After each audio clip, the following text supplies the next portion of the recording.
I've learned something very interesting about this area I've moved into, and I never knew it until I got here. It's inhabited by a group of people who call themselves Florida Crackers. Now, you know, crackers are folks who have migrated south from the Appalachian mountain regions into southern Georgia and northern Florida. Oh, and they get their nickname because many of them have cattle, and when they're trying to move the cattle from place to place, they sometimes have to crack these great big bullwhips on the ground. Well, I've gotten to know these neighbors of mine, and I find them very humble folks. They live off the land, but they have a wonderful sense of humor. But I think what really fascinates me is they have these beautiful and unusual speech mannerisms. So I've started writing some of them down. You know, in fact, I've started writing some character sketches about these neighbors of mine. You know, I've combined certain personality traits of some with others, and I've come up with what I call my cracker chitlin tales.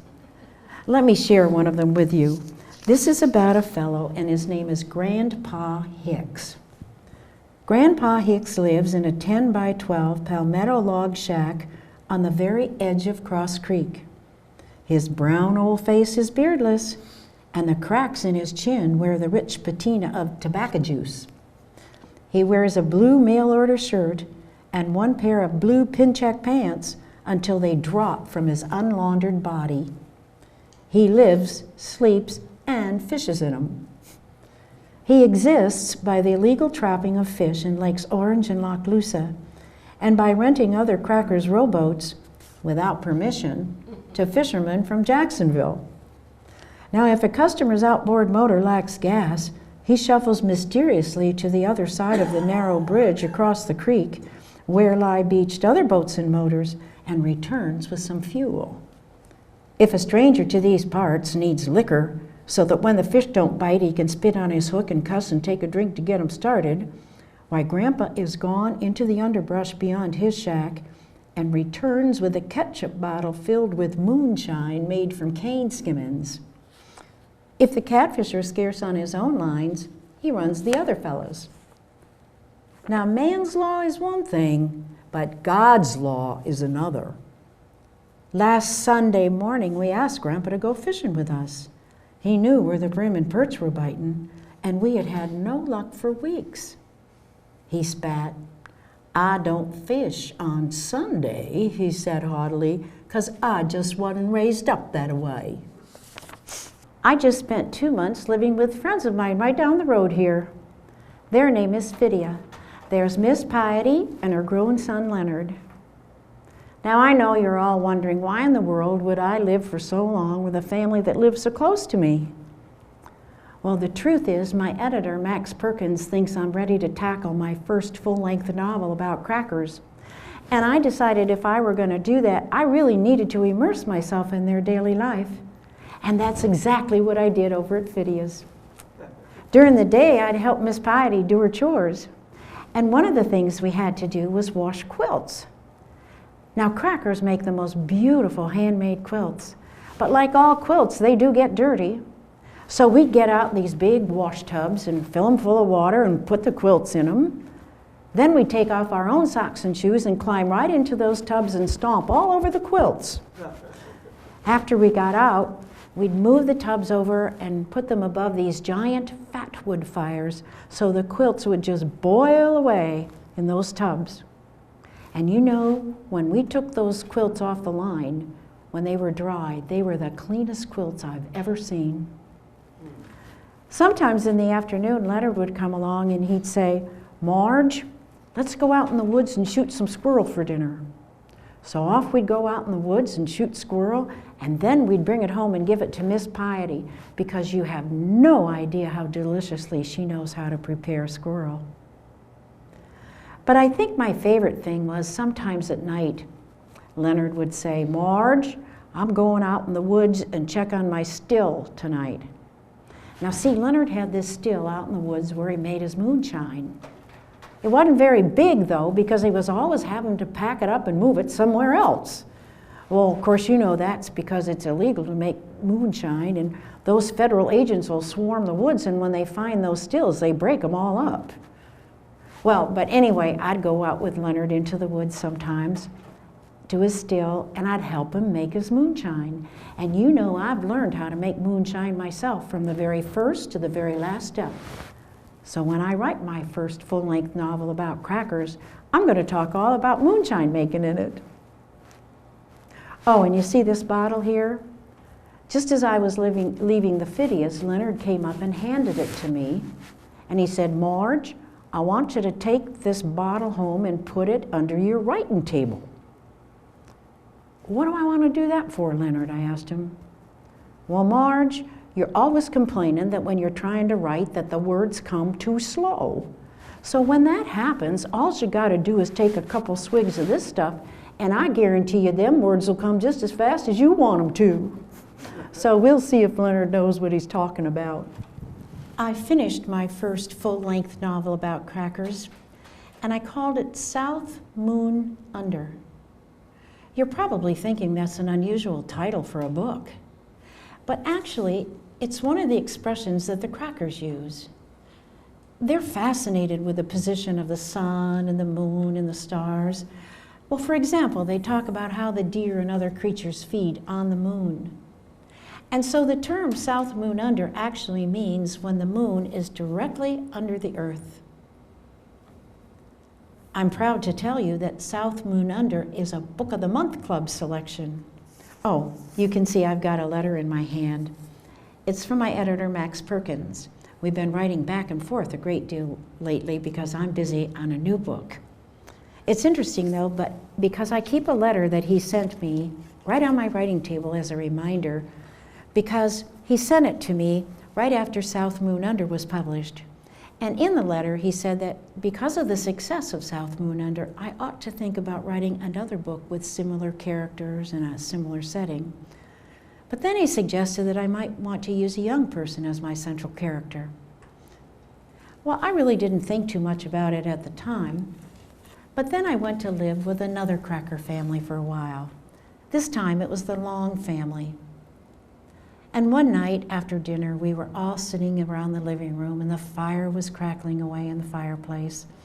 And the father, Cal Long, began to tell me a true story about his childhood. It seems that one day he and his father were out hunting, and his father shot and killed a doe. And nearby they found its fawn. So Cal's father said, "Cal, you can take the fawn home if you want and make it to your pet." And Cal said, "I did take the fawn home, and I did make it to my pet, and I grew to love it like a brother." The only problem was the fawn grew too, and he began to jump the fence into the family garden plot and eat the crops. Now for crackers who depend on these crops, this was very serious. So Cal's father said, "Cal, you better build a higher fence." So Cal worked very hard, and he did build a higher fence. But it still didn't help because the fawn could keep jumping over it anyway. Finally, his father said, "Cal, you got no choice. You're going to have to take that fawn out into the woods, and you're going to have to shoot it." And I remember the look in Cal's eyes that night by the firelight as he said, "Marge, you got no idea how that hurted me so." Well, I took the suggestion of my editor and the story that Cal Long told me, and I started to write a new book. And some days the writing goes wonderfully, and even though I fall asleep in bed at night, I am so exhausted and happy at what I've been able to accomplish. But there are those days that Leonard talked about, you know, when the words come too slow. And sometimes when that happens, I have to reach under the table and get that bottle and take a couple swigs in the hope that the words will come a little bit faster. But anyway, let's see what my editor has to say. Dear Marjorie, as I read and prepare your manuscript for publication, I'll tell you what it's done for me. You know how much there is to worry about when one goes to bed these nights, but my mind often goes to the yearling, the country, the people, and the hunts. And then all is good and happy. Now that's the test of how good a book is. Well, let's hope this letter from Max turns out to be a good omen for me. I'm absolutely overwhelmed at the response to my book, The Yearling. And I guess I say that because of all the letters I've been getting from people, trying to put into words what it's meant to them to read the book. Well, let me share two of them with you. This first one comes from a friend of mine who lives up in Atlanta, Georgia. She's a writer just like I am. Well, maybe you've heard of her. Her name is Margaret Mitchell, and she's written a book called Gone with the Wind. Oh, and the last time I went up to New York to visit my editor, on the way home, I stopped in Atlanta and spent a few days with Margaret, and we had a wonderful time. And she writes, "Dear Marjorie, you are just a born storyteller, and all of us readers are so lucky to have the Yearling." What a nice letter from Margaret. This particular letter brought a great big smile to my face.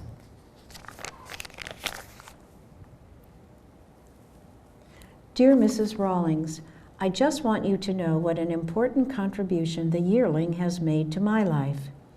For some time I've been faced with a very perplexing problem, trying to make up my mind which of the two young men who have been courting me that I should marry. So I read the Yearling to both of them. One responded to it warmly, while the other was indifferent to its quality. So naturally, you know which one I chose. The Yearling has been on the New York Times bestseller list for over a year, and they're even talking about publishing it in different languages. Right now, I'm negotiating with MGM for movie rights. But probably the most impressive thing that happened was the morning that I picked up the newspaper and the headline read, "Marjorie Kinnan Rawlings wins the Pulitzer Prize for the Yearling." Now I know you're all thinking it was the prestige of the Pulitzer that was so important to me. But the truth is they give $1,000 with it. And that's what I really needed because I had to get back down to Florida and buy fertilizer for my orange groves. Your life does change, though, once you become a known writer. For example, take our little town of Cross Creek. Now it's besieged with all these tourists who want to come and see where I live. In fact, they've even built a restaurant down the street and called it the Yearling. So I've had to make a few changes in my life. For one thing, I bought myself a home over on the ocean in a town called Crescent Beach. It's just a little bit south of St. Augustine. And I've hired a maid, and her name is Idella. And I call Idella my perfect maid because not only does she do a wonderful job of supervising cooking and cleaning around here, but more important than that, she knows how to keep people away from me when I need the peace and quiet to get my writing done. It would take 10 tortured years before Marjorie's last novel, The Sojourner, would be published, and that year was 1953, and it didn't take place in Florida like her previous works. There were a number of problems that seemed to interfere with her writing after 1947. First, her health deteriorated greatly. What she thought was a severe case of indigestion in 1952 turned out to be a coronary attack. She also suffered from severe bouts of diverticulitis and was hospitalized several times because of it. The invasion of privacy lawsuit that dragged on those many years left her emotionally, spiritually, and physically exhausted. After her beloved editor Maxwell Perkins died, she was never able to establish the same working relationship with her new editor. The World War II years took a lot of her creative energies. She was involved in the war effort, helping to raise funds, and wrote letters to thousands of servicemen and women. Last, but by no means least, tormented by her lack of productivity, she drank liquor more and more heavily. Doctors, friends, and loved ones all advised her to quit, but to no avail. On the evening of December 14th, 1953, after a pleasant evening of bridge with friends at her Crescent Beach home, She suffered a cerebral hemorrhage. Her husband, Norton, rushed her to the St. Augustine Hospital, where she died early the next day. An outpouring of grief came from all over the world. One of the most sincere letters came from her friends at the creek. After much consideration, her husband finally settled on the following epitaph for her gravestone. It reads very simply, "Through her writings, she endeared herself to the world." Ironically, 10 years later, Zelma Kaysen was buried in her family plot in the same cemetery, only 50 feet from Marjorie's grave. Marjorie's works have been read worldwide by millions.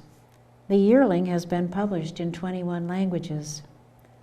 But perhaps her greatest legacy for all of us, that goes beyond the gravestone epitaph, is simply but beautifully expressed in the concluding paragraph of her book, Cross Creek. She asks the question, "Who owns Cross Creek?"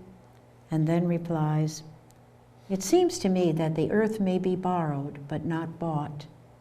It may be used but not owned. It gives itself in response to love and tending, offers its seasonal flowering and fruiting. But we are tenants and not possessors, lovers and not masters. Cross Creek belongs to the wind and the rain, to the sun and the seasons, to the cosmic secrecy of seed, and beyond all, to time."